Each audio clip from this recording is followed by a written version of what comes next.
Alain Soral, bonsoir. J'ai vu le film Joker récemment au cinéma. À vrai dire, je ne voulais pas y aller car je pensais que ça allait être un blockbuster des plus chiants, dans la pure tradition Marvel. En réalité, je me suis rendu compte que c'était un film 100% gilet jaune et vous n'en avez pas fait écho sur votre site et j'aimerais avoir votre point de vue. Ce serait très intéressant. Merci, au revoir. Alors, il se trouve que j'ai vu 2 films cette année, parce que j'ai pas le temps d'aller au cinéma et je consomme beaucoup moins de cinéma que quand j'étais jeune. Cette année, j'ai vu Il était une fois Hollywood et Joker. J'ai bien aimé Il était une fois Hollywood, c'est un bon divertissement, parce que je suis à l'âge maintenant où je cherche pas grand-chose d'autre dans le cinéma que ce pourquoi il est fait, c'est-à-dire un divertissement.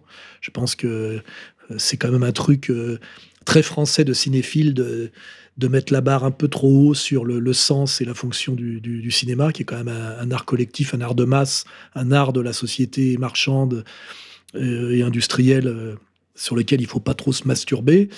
Donc, je suis allé voir le Tarantino parce que j'avais envie de me détendre et je l'ai trouvé très bon. C'est un film qui ne dit rien d'ailleurs, mais très bon. C'est un bon exercice de cinéma. Et le Joker, j'y suis allé parce qu'on m'avait dit que c'était intéressant justement sur le sujet gilet jaune. Alors j'y suis allé avec des a priori favorables et j'ai été très déçu. Voilà. Je pense que pour parler de cinéphilie, j'ai été cinéphile à l'époque où j'étais effectivement, comme je l'ai dit, un intellectuel de gauche.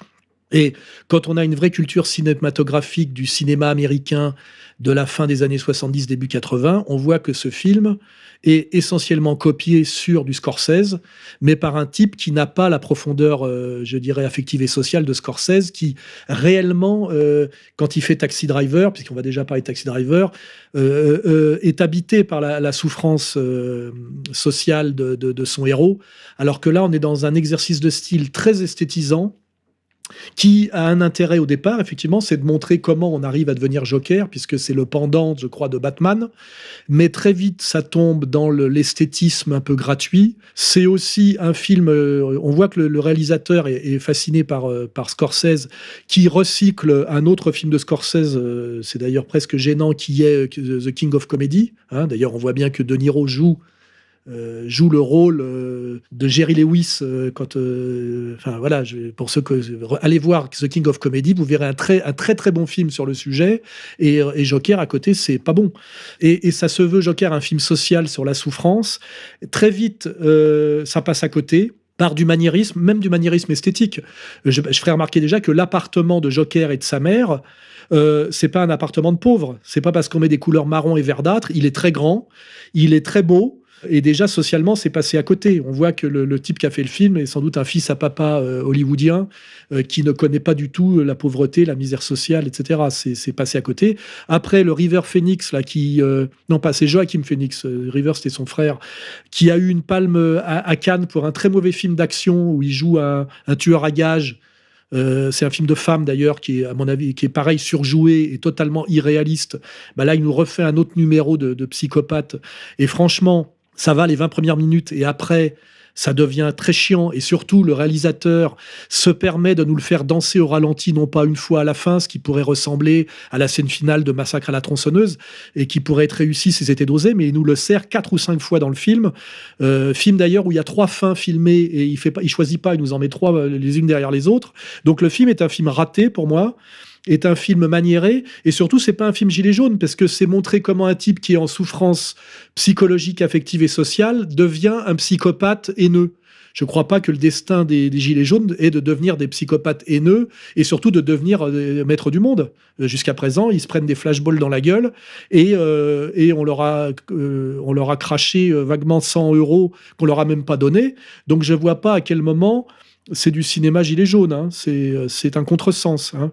Ça serait plutôt même un film qui essaierait de donner une explication psychologisante, méprisante et dangereuse aux gilets jaunes en montrant que les gilets jaunes se révoltent parce qu'ils souffrent trop, mais que leur révolte passe dans une dimension psychopathique, alors que je vois pas où les gilets jaunes ont atteint ou sont passés dans une dimension psychopathique. Hein. Ils sont restés dans le social, ils y sont encore. Hein.